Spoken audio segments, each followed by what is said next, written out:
Ah, and we're live. Okay. Hey everyone, Brian with Tiny Crypto Blog.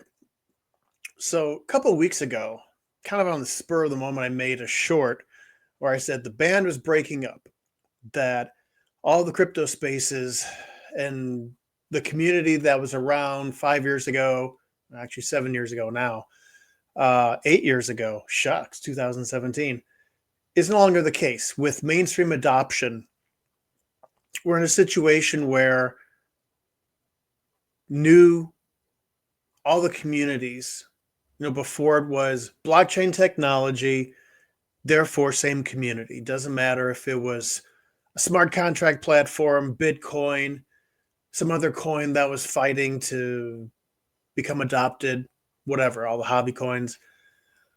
Well, I put some thought into this, and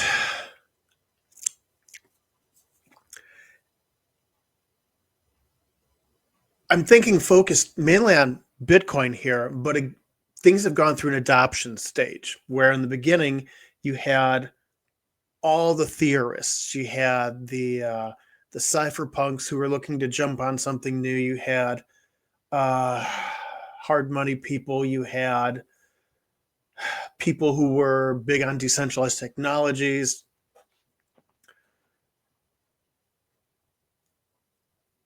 And those were the people that kind of carried the ball.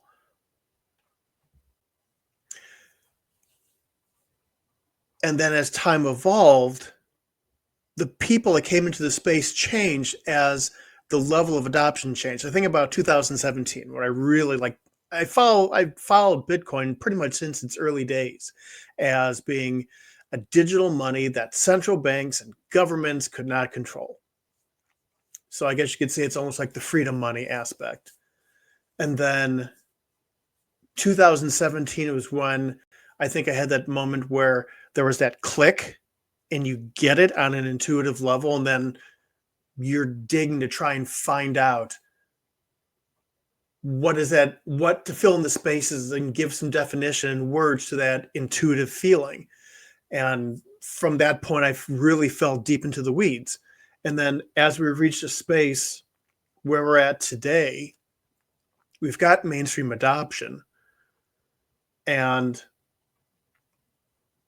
the scene's completely changed. I think about a lot of the personalities that I would see on crypto YouTube in 2017, 2016, 2015.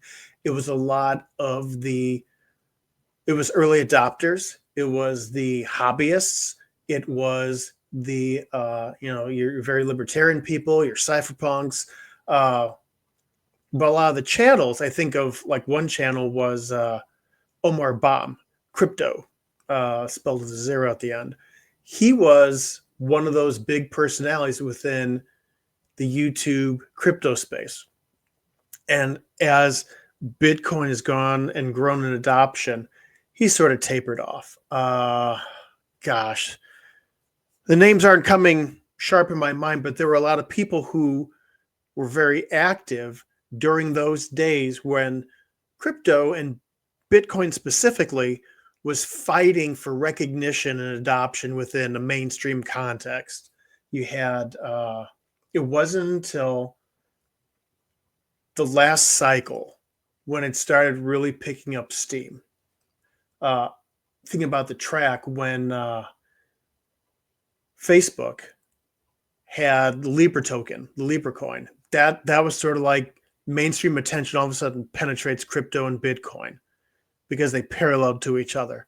And then in the 2020 cycle, and then with El Salvador, and then MicroSailor and Strategy, formerly MicroStrategy at the time, that pushed things in. And then with the Bitcoin ETF, that push into the mainstream where it's not this sort of an upward trajectory, but it's like we've breached the hole and now it's all about sideways and filling up. Bitcoin's eating the world. And I think about, some of the people that were popular on YouTube at the time. I think about like myself and my level of participation in the space and how deep in the vein I was, how much, I was right there in the middle of things, and how I've taken a step back and it's more of a mainstream perspective, like an outside kind of looking in. And it's just interesting how as things have evolved, those people, it's not that they're not relevant. It's not that, well, because they don't make content, what they have to say doesn't matter. It's that their time and place was wherever it was, and they had the job of shouldering the load and moving the ball to the next point.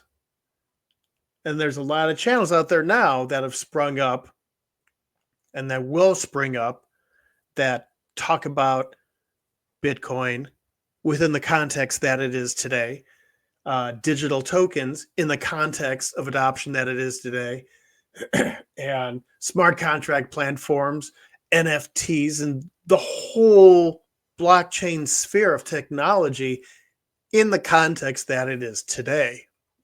They'll be deep involved with it. And also, too, as there's more and more mainstream adoption, each token, which before was all blobbed together as digital currencies or digital technology or just blockchain,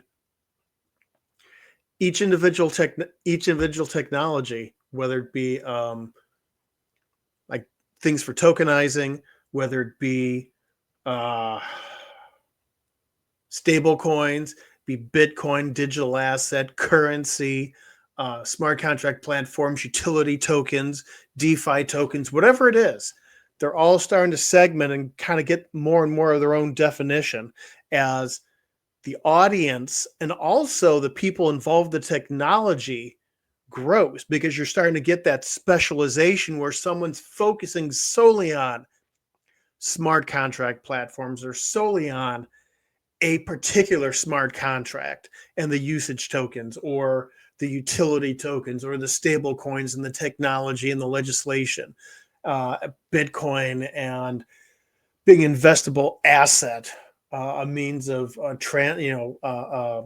store value, anything built on top of it. So it's starting to segment and starting to split into its own thing. So in a way, you can say the band's breaking up, the clique in high school has gone on to college and to work and starting to live their own lives and split a little bit. And at some point, we're going to have a oh God, I'm forgetting the '80s movie with William Hurt in it and some other people that talked. Gosh, it's right there. I think it's like '83 or '84, where it's people who were friends in their younger days, and then they live up and live their lives, and they come together and get together, and Four Seasons, and then they kind of catch up with one another. Where the crypto space is the same way. Everything segments off into its own little thing as it matures. So, with myself and the content that I produced, it's less, I feel like a big part of it was the underlying thing's always been the libertarian issue of it's sovereign money. You hold it, you own it. You can send it and receive it to whoever. All the basic principles of Bitcoin. That's the main thing. Smart contract tokens, utility tokens, all those things that have some nature of blockchain and decentralization. They all have their place and they'll have their place. That's a space that's still got a lot of room to evolve, and it's going to evolve a lot. But as far as, say, Bitcoin, which for me, that's the freedom tech I'm thinking of, the store of value, the token, the digital currency, it's going to eat the world. That it's always been about being a tool for sovereignty. And a big part of the early content that I had, I think, was more about trying to get its adoption alive. And now it's more about, well, okay, the child's grown up. What kind of obstacles and challenges isn't coming along in the world? Where's it at? And just sort of taking a step back and commenting on it and kind of putting things in a bit of perspective. So yeah, the band has broken up, but it it it was a sort of an off the cuff way of saying, talking about the evolution of the crypto space. And that's basically what I wanted to share. So you can follow Tiny Crypto Blog on all the social media websites listed in the show notes. And with that, be well, everyone. Talk to you soon.